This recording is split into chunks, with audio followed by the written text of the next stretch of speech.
اتظلمت.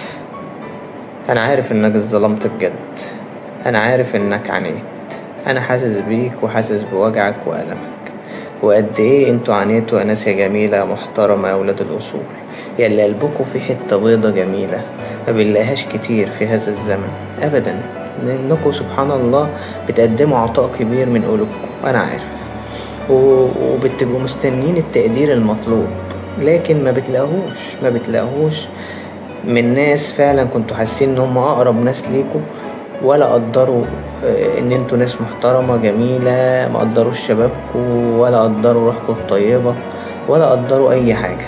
كل اللي عملوه ان هم افتروا عليكوا وظلموكوا وخذلوكوا، وجم بعد كل ده يقولك بمنتهى البساطة احنا عملنا ايه، ويصوروا للعالم كله ان انت اللي غلطان ويشيلوك المسؤولية والهم، مع ان انت اللي مظلوم وهم اللي ظلموك وافتروا عليك. وده قمة الوجع، قمة وجعك وقمة الظلم وقمة التعب.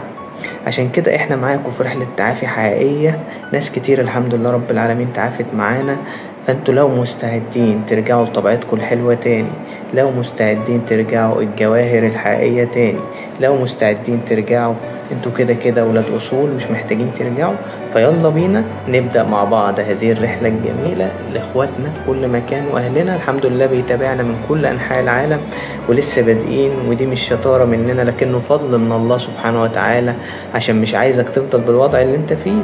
عشان انا قلت لكم كتير وهقولها لكم تاني، اوعى تقف على باب ربنا قفله، اوعوا تفتحوا باب ربنا قفله. خلاص الباب اتقفل، معناها ايه؟ ان خلاص ربنا مش عايزك تدخل، فربنا قفله عشان مش عايز لك تفضل بنفس الوضع، عشان مش عايز لك اللي كان بيتعمل فيك، عشان كان سامع وشايف تدبيرهم عليك. فتأكد ان الخير ما كانش عند الباب ده، وقفله ليك حكمة من عند الله. ليه؟ عشان فتح لك باب جميل، باب في راحة، في سعادة، في أحلامكم بقى اللي تمنيتوها.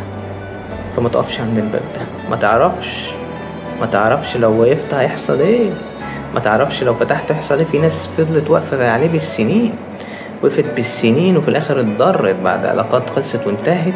خلاص الناس اللي لسه واقفة على البيبان بعد علاقات خلصت وانتهت، خلاص الباب اتقفل خلاص، لان ربنا قفل لك باب العسر. ربنا قال ايه؟ ان مع العسر يسرا، ما قالكش ان بعد العسر يسرا، ان مع العسر يسرا. فالعسر كان نازل معاه يسر، باب اليسر كان نازل بس انت مش شايف، واحنا ما بنشوفش، عينينا ضيقه، عينينا لسه ما تشالش منها ان احنا نشوف. صدقني كان نازل وموجود باب اليسر. يلا باب احلامك الجميله، يلا بينا، كفايه بقى، كفايه وجع، كفايه الم، يلا بينا نروح الباب التاني. فالناس اللي اتظلمت واتوجعت بعد ما قدمت عطاء كبير وكانت دايما موجودة معاهم وقت ما بيحتاجوهم، انت اتظلمت واتوجعت. والمشكلة ان احنا اتظلمنا من اقرب مالينا، ظلمنا من ناس كتير واتخذلنا واتوجعنا واتألمنا، لكن ربنا ابدا ما سابنا، وقف جنبنا واتمكر علينا. ويمكرون ويمكر الله والله خير الماكرين. تأكد ان انت المنتصر في النهاية مهما كان حيلتهم عليك. صدقني في النهاية منتصر من كل من ظلمك وخذلك وجاء عليك وأخذ حقك. حقوقه رجعوا محفوظة. الناس الجميلة، الناس المحترمة، الناس اللي عانت وتعبت كتير، صدقوني حقوقه رجعوا محفوظة. ايا كان اللي حصل لك، انا عارف انك تعبت واتألمت وقدمت عطاء كبير وفيكوا حتة بيضة جميلة، بس صدقني ربنا هيجيب لك حقك، وليك دعوة مظلوم عند ربنا لأنصرنك ولو بعد حين. فاطمن، الخير جاي والفرحة جاية والسعادة جاية، ولو ليك حق جاي لك يا ناس، يا طبيعية، يا حقيقية، يا جواهر، يا حقيقية. انتوا كنتوا فاكرين ان العلاقة القديمة هي اللي حقيقية، كنتوا فاكرين ان العلاقة القديمة هي اللي فيها الخير، وكنتوا نفسكوا يعني في استقرار. انتوا كنتوش عايزين اكتر من ان انتوا تستقروا، انتوا كنتوش عايزين اي حاجة غير ان انتوا تستقروا، وحاولتوا تحافظوا على قد ما قدرتوا.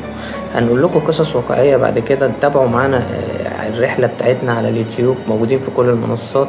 اليوتيوب هيبقى فيه رحلة حقيقية عبارة عن وقت طويل في كل فيديو، بحيث ان انت تستفيد وتقوم على رجلك. الرحلة حقيقية مش مجرد خطوات بنقولها، لا ده انت هتمشي معانا خطوة بخطوة، لان الخذلان بيدمر في الروح، مش زرار هندوس عليه. والله الموضوع صعب، الموضوع صعب مش سهل، لكن معانا بإذن الله في ناس كتير تعافت في الرحلة الأولى، ودي الرحلة التانية لينا. والحمد لله كل المطلوب منك انك تكون مستعد، وانك تصلي على النبي، لأنه وقودنا في هذه الرحلة الصلاة على النبي والاستغفار، وده خير الكلام الإيجابي، لأنه لازم كلام إيجابي عشان تتعافى. فامشي معايا خطوات، حقك مش ضايع، حقك راجع. ورجع، وقلنا ان هو رجع لك، بس انت لسه مش شايفه. أتى أمر الله فلا تستعجلوه، سبحانه. أتى يعني فعل ماضي، خلاص جه. حقك جه بس احنا لسه مش شايفين. حقك راجع ومحفوظ.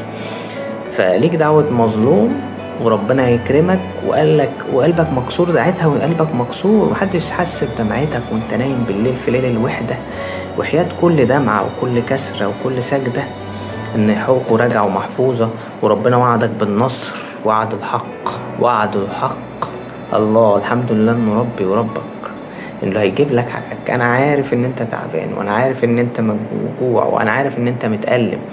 وقفت جنبهم كتير ووقفتهم على رجلهم، يعني بجد محدش عمل زيكم. ناس تشال على الراس وكانش بيعجبهم كمان، يعني ناس بتاخد كل حاجة وانت بتدي كل حاجة، وناس مش عاجبها اي حاجة.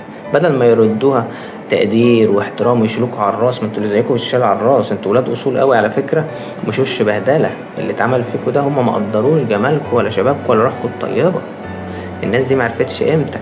فاكرين لما كنت طلعوا في البلكونة تدعوا في عز العلاقة، وكان الظلم والخذلان والافتراء وهم مش عاجبهم، كنت تدعوا لهم ربنا يهديهم. هم كانوا بيدبروا لك ان هم يتخلصوا منك. فالحب عمره ما كان وجع متواصل. فانت لازم تتعافى معانا، وهنقول لك ازاي. امشي معانا هذه الرحلة. كل اللي هتعمله معايا هتقول الحمد لله رب العالمين، إنا لله وإنا إليه راجعون، اللهم اجرني في مصيبتي هذه واخلفني خيرا منها، حسبي الله ونعم الوكيل مرة واحدة.